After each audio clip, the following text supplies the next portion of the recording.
Since 2007, as part of its inspection regime, Ofsted has evaluated how schools tackle community cohesion, and it's a factor in the school's rating. It's a tricky area to get right, and it's about much more than just race. People have struggled to know what it means, and we've had to think carefully, what does that mean? Community cohesion is definitely not just about race and ethnicity, it's really about all families of all different socioeconomic groups, of all life circumstances, feeling that a cohesive society is one where everybody feels included.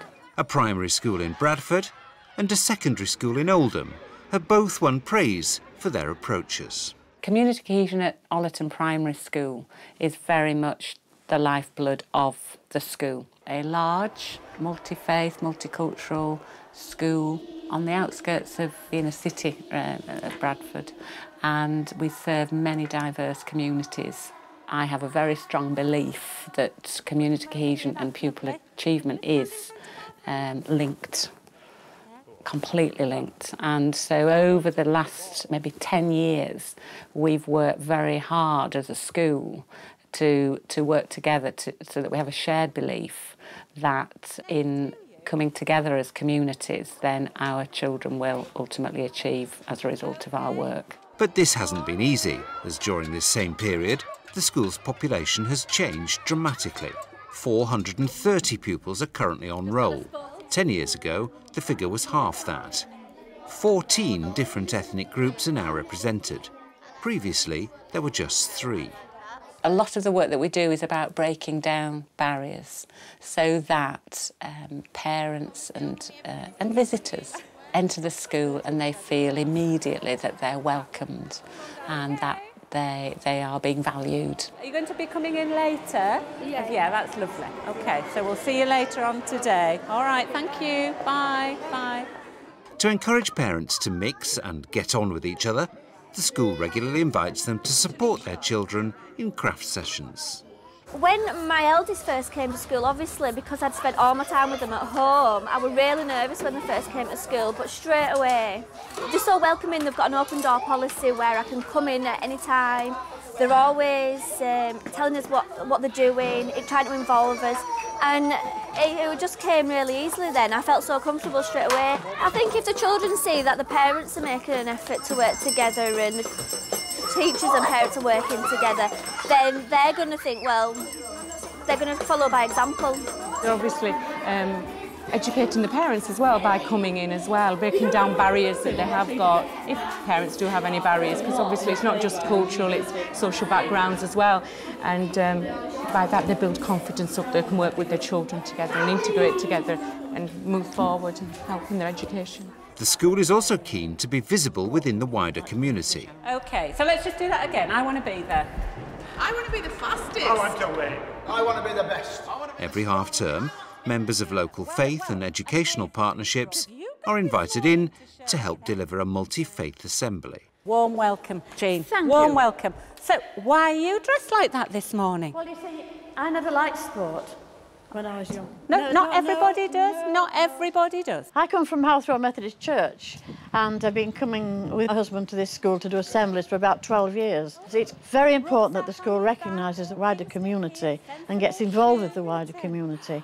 But also it's important as the children grow up, and with this cohesion we have in the school, that they take this into their life in the community. We're learning in Bradford to come together, and we're moving in a lot of ways, but there's a lot to be done in local communities, and this kind of thing, this involvement, is doing a lot towards it. Thank you. Let's give them a big clap, these two. Today, the school's lead teacher for community cohesion is planning a lesson, which has been developed with the help of the school's Linking Network, a body which promotes good practice in community cohesion within and between schools.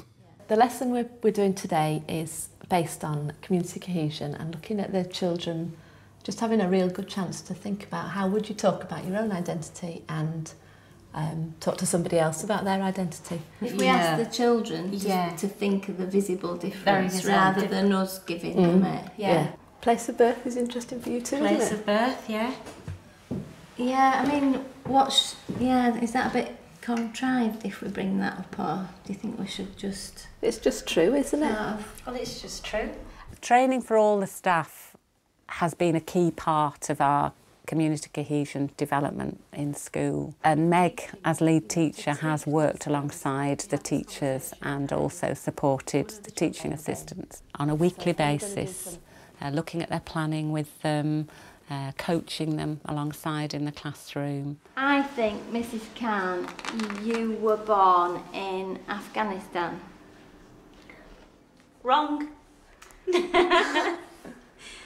I think you were born in Bradford. Wrong. Really? My family is from Afghanistan. I was born in Bradford, at the Bradford Royal Infirmary. So you're not from Bradford? Although my family all live around Bradford, and I'm from Bradford, I was actually born in somewhere called Horsforth, which is nearer to Leeds, I guess, than Bradford, isn't it? Well, that just shows, doesn't it? We shouldn't make assumptions. Talking about identity can start to raise sensitive issues, so it's not always an easy subject to approach. Planning together starts to bring out things that, like I wasn't sure about whether we should say we've got different coloured skin. Yeah. Whether, you know, that's too obvious, and whether you should sort of skirt around that. Yeah. But, you know, when we discuss it together, then those kind of things, you know, we get over, don't we? We get over them very quickly. And we find usually that the children deal with them really well. The children deal with it better. For them, it's just an obvious question. Yeah. You know, I'm black, you're white, you have black hair, I have brown hair, blonde hair. It's as simple as that for them, for some of them. We have moved from a position of achievement being satisfactory to it now being outstanding. And this really is because of the work that we've done on community cohesion and developing the ethos of the school so that everyone feels a sense of belonging, but also a belief that they can achieve. Under the new Ofsted inspection framework, secondary schools also have a commitment to community cohesion. Assalamu alaikum. Assalamu alaikum. Sambonani. Hola. Assalamu alaikum. Здравствуйте. Hello, good morning. Welcome to Breeze Hill School. I've been at Breeze Hill School for 15 years. When I first came here, the ethnic makeup of the school was different. It was probably about a third of the community were ethnic minority, and of course that's up to 90% now.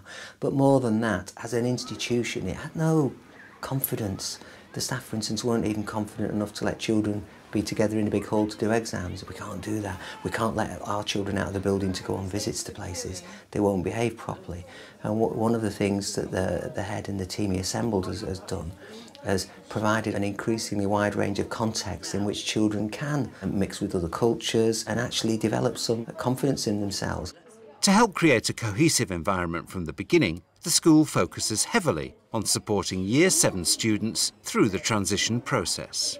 On entry, our pupils have very low ability, bottom 2-3% in the country, and that was causing us, obviously, issues about attainment later on.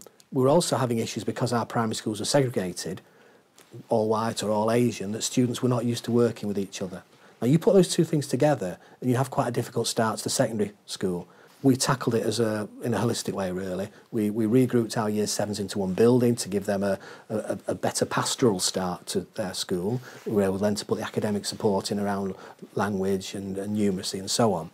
But we put a lot of time and effort also into mixing the students at primary school. Year 7 students Metab and Zach met in Year 6, when their different primary schools came together for a drumming competition run by Breeze Hill School. What happened was when we were rehearsing, loads of people got together and we were in one group.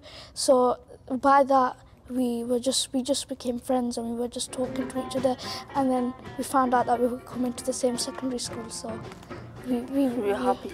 Yeah, we all get along together. We're all friends now, basically, and there's people from different groups, and we all just normally come together. New students arriving in later years are also supported by specially trained student volunteers. You know, we had a new student last week who arrived from Pakistan. We've got another new student this week who I'd like you to show around the library in a minute. But can you just tell me how it's gone with the girl from last week? Have you had any problems yourselves?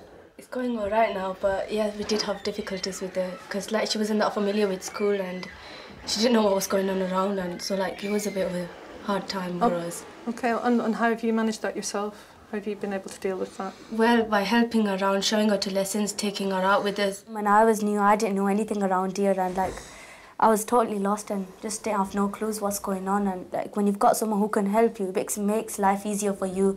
So you know someone's there to help you and to support you all the time. Do you like this one?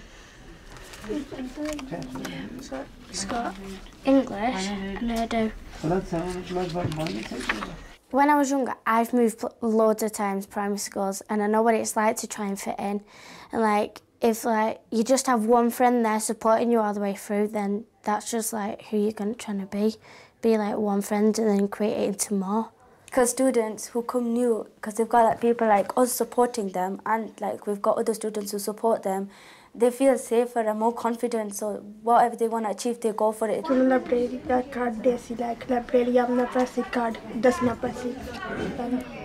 What's your name? Sana. It's Sana, can you just spell that? S-E-N-E.